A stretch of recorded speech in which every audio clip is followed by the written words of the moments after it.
Hi, creative friends. It's Denise from Salvaged Inspirations. Have you ever stumbled upon a piece of furniture, maybe at a thrift store, garage sale, or even on a bulk garbage day like I did with this one here? A piece that has incredible character, amazing details, but they're all just lost? Well, today I'm going to show you my absolute favorite technique for bringing these hidden gems to life. Highlighting furniture details with paint and color. This is going to be transformative. It's going to be fun. And by the end of the video, you'll be looking at every piece of furniture with new eyes. Let's get started. When I brought this piece home, I gave it a really good look-see once over, and it was in really, really rough shape. This piece must be super old. It looks like somebody had worked on it already. There had been some glue ups done. It definitely had been painted. The trim was so fragile, it really was, and it was in pieces. There were pieces missing. I got the drawer to work once I got it home, and it's a really neat drawer. It slides from one side to the other, so you can have this piece facing either way, and the drawer works. And it's just a wild, awesome, gorgeous piece. I could not leave it sitting there on the side of the road. Just too good to be thrown away. Yet I kind of felt I took on a big task by bringing this one home. It was time to get my hands dirty and start with a deep clean. And the first thing, especially with salvaged pieces like this ornate table, a thorough cleaning is mandatory.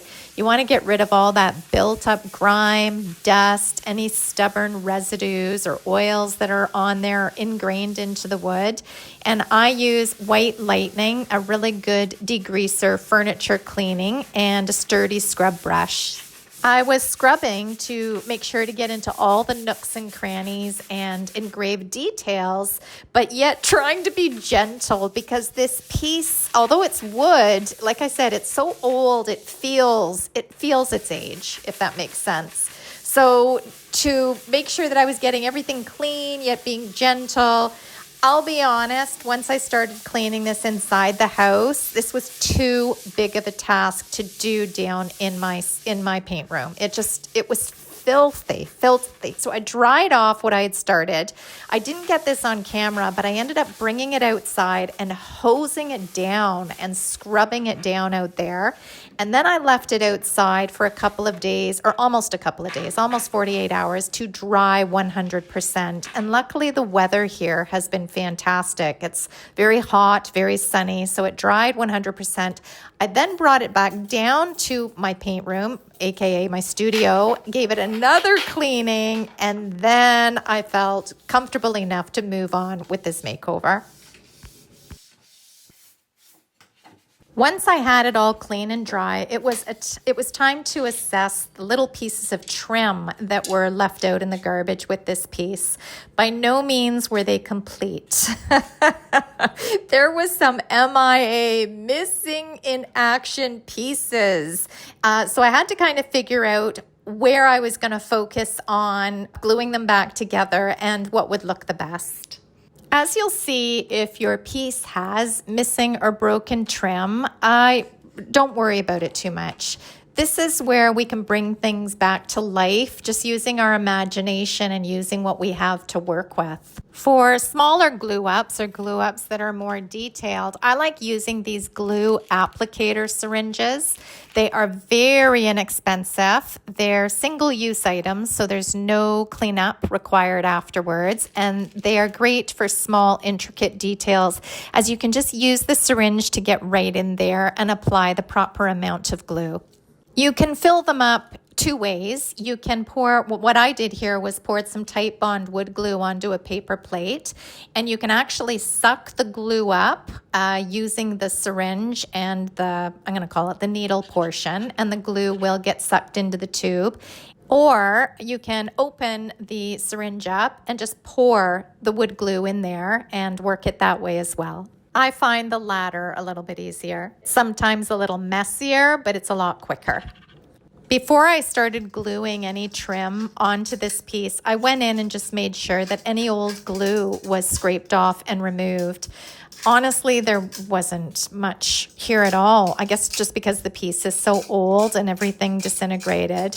But if you're working with a newer piece that has old glue still stuck to it, fresh glue doesn't like sticking to old glue, so it's always a good idea to scrape off any old glue that is on a piece before using wood glue to reapply. Using the glue syringe applicator, I added some glue into the slot, also onto the trim, and then I placed it exactly where it was supposed to be. The one side was perfect. The other side needed a little finagling, which I'll share in a moment.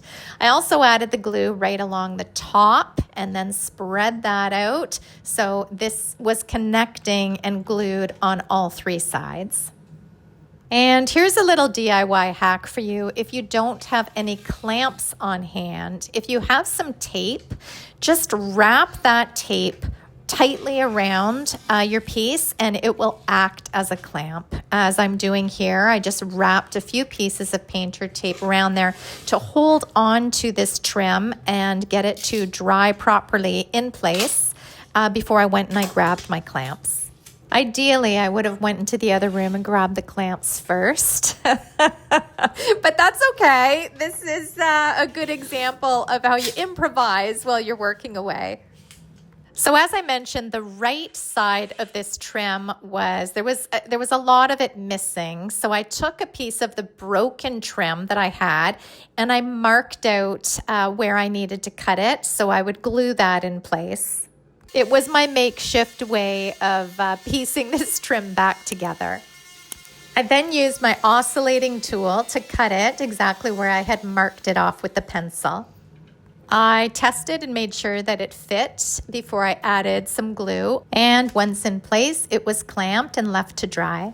And I just want to mention, I am not a professional restorer by any means. However, this piece would have landed in the garbage. I have no idea how old this table is. I have no idea if it was an antique worth big bucks at one point. I have no idea. But it was garbage, trash bound. It has been worked on. It is in very, very, very rough shape. So I have no guilt feelings of trying to piece this back together. It's a great learning experience. I do encourage, if you do find pieces out in the trash and they attract you, go ahead, grab it and make it a learning session for yourself, because I learn so much when I get to work on these salvaged pieces. Every piece teaches me something new. The other side of the trim was in very poor condition as well. I did a glue up for the existing trim that was still attached because it was cracked right in half.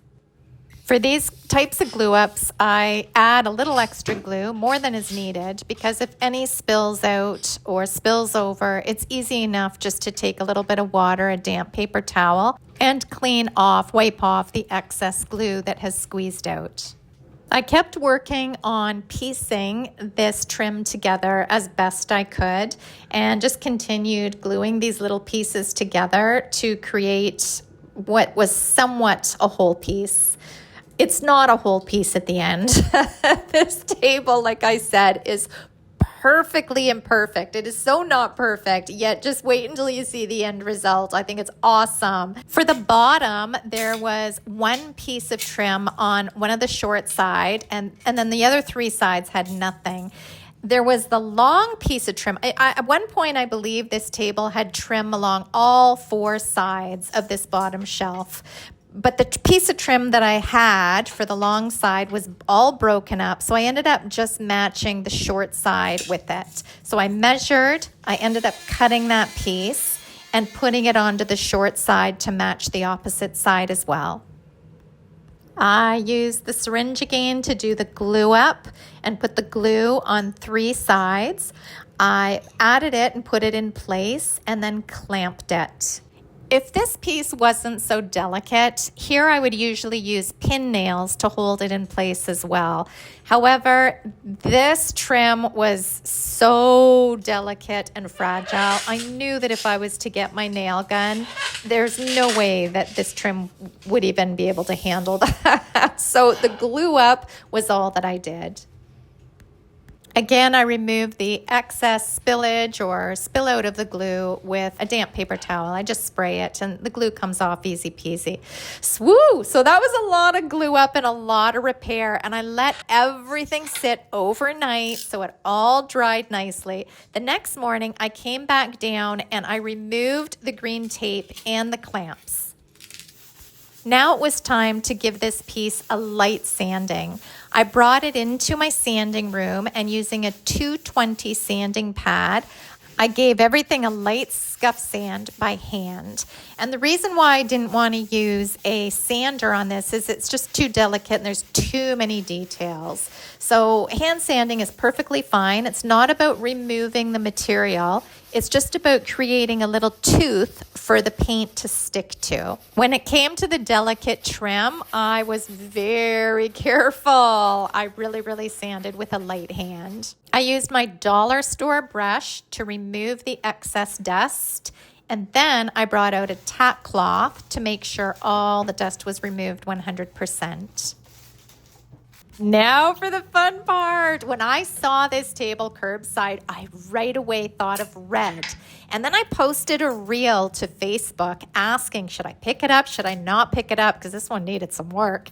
And Donna, who is one of my followers on Facebook, says definitely. And Chinese red. She wanted a shiny Chinese red. And I thought, okay, well, this is meant to be. This piece needs to be red. So I chose silk all-in-one mineral paint, and the color is called Fiery Sky.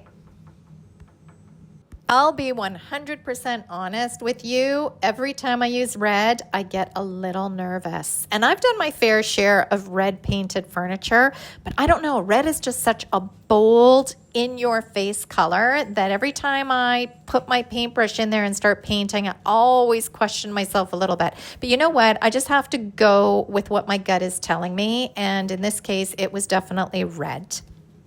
I started applying it on the top and it applies beautifully. I just used a regular paintbrush. The silk all-in-one mineral paint goes on beautifully. It does not require a primer because the primer and the top coat is included. And as you can see here, I did not touch that large scar on the top of this piece. I don't know what had happened to the top of this table, but I don't know how to fix that, and I wasn't even about to try.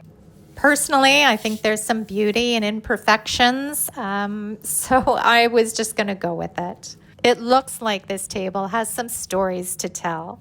So here is where this piece really comes to light. With all this carved detail, I added the Fiery Sky on and I started wiping back. And here you can see that all the detail just starts to pop out. Now you can do this two ways. You can paint it a solid color and then wipe back the excess to reveal the detail. And or you can dry brush and just kiss the highlights, all the raised detail with your brush. And this will provide color onto all that raised carved detail and bring it right back to life. For this table, I used both methods. Here on the top, I'm wiping back all the excess paint, and this is revealing all that gorgeous carving. It still looked a little too much red paint for me, so I took a soft brush and started feathering it out as well. There really is no right or wrong way to do it. It is seriously playing with the paint until you like what you see. And you can play with the paint any way you want. You can use paper towel, you can use a soft rag, you can use a soft brush to brush it out or to buff it up or soften up those lines. You can use the water mister to remove some of the paint. You can add more paint. This is such a forgiving technique. Here on the side details, which you may notice this on the side, this detail, gorgeous carved detail underneath the side. It's only on one side. I don't know where the other one it disappeared to, but we only have it on one side, which is fine. But here I am using the Fiery Sky to just lightly brush over all that wood carved detail. and I gave the legs and the side kind of a distressed look because there's no way this piece was going to look new, and I didn't want it to. I really wanted to keep the vintage antique vibe of this piece. So the red that I'm applying is going on not in a solid color, but in a very distressed way. I kept working around this entire table, painting, leaving distressed areas, dry brushing, and just kissing the top of all that detail just to highlight it and bring it all back to life. I have to say, even as I'm watching the footage back while I'm doing the voiceover, this is making me smile. I so enjoyed working on this piece. I had so much fun. It's just lovely to see a piece that would have landed in the trash really come back to life. Check out these legs. They're just beautiful. And here again on the left leg, I'm just touching the tips of that paintbrush with just a little bit of paint applied onto the tips. And look at that beautiful carved floral. After the table had been totally painted, I stood back and gave it a look, an overall look. And when I looked at the top and the bottom shelf, it didn't look authentic to me. It looked painted and too much red paint on it. So what I wanted to do was give it a more distressed look to match the rest of the piece. I didn't want to do this in a harsh manner again. I was not going to use sandpaper, and this technique, I will say, can only take place if the piece is freshly painted. If your paint has had time to really dry or really adhere, this will not work. But what I did was I added a little bit of water to a soft paintbrush and gently rubbed away some of that paint to give it a more distressed look. This does take a little bit of extra time. Obviously, if I could have sanded, it would have gone a lot faster. This is a slower process, but it was a careful process, and it was giving me the look that I really wanted. Rather than spray the paintbrush with water, you can also just spray directly on the furniture and start rubbing with the paintbrush as well. And here's a top view. You can tell that the right-hand side of this tabletop is starting to look much more distressed and old, whereas the left-hand side looks a little more painted. So I just kept working at it, spraying the tabletop and/or my paintbrush, giving it a light rubbing, and the paint would nicely, gently come off. It gave a really beautiful, nice, soft, authentic look, I think. Again, but you can only do this if your paint has not adhered. It has to be freshly painted for this to work. I did the exact same technique on the bottom shelf. And then I stood back, looked at it, let everything dry, and I thought it needed a top coat. Now with the Silk All-in-One mineral paint, you do not need to apply a top coat because it's durable enough. Once it dries and cures, there's really no need for you to use any extra product on it. However, if you want a shinier sheen, because I would say the Silk All-in-One mineral paint has an eggshell finish. That's a good way of describing it, eggshell. Whereas here I'm using a top coat that has a satin finish on it. So it does have a bit of a sheen. It's not a high gloss by no means, but there's a nice sheen to it. This top coat can be sprayed through my sprayer. It can also be brushed on, which is exactly what I did. And what I did was I just dabbed it into all the nooks and crannies, and then I would spread it out with my soft brush. I ended up adding 2 coats. So this table has a ton of protection. As a reminder, here's the before when I found it in the trash.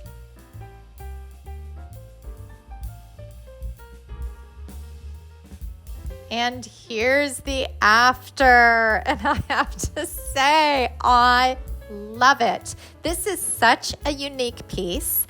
I don't have room for it in my house, nor do I have any red furniture. However, I'm keeping this one. It is so unique and lovely, and I am thrilled that I got the opportunity to work on it. Remember, every piece has a story, and sometimes it just needs a little help from us to tell it. I would love to hear what you think of this makeover in the comments down below. Thank you so much for joining me today. And until next time, keep creating, keep salvaging, and keep inspiring. Bye, guys.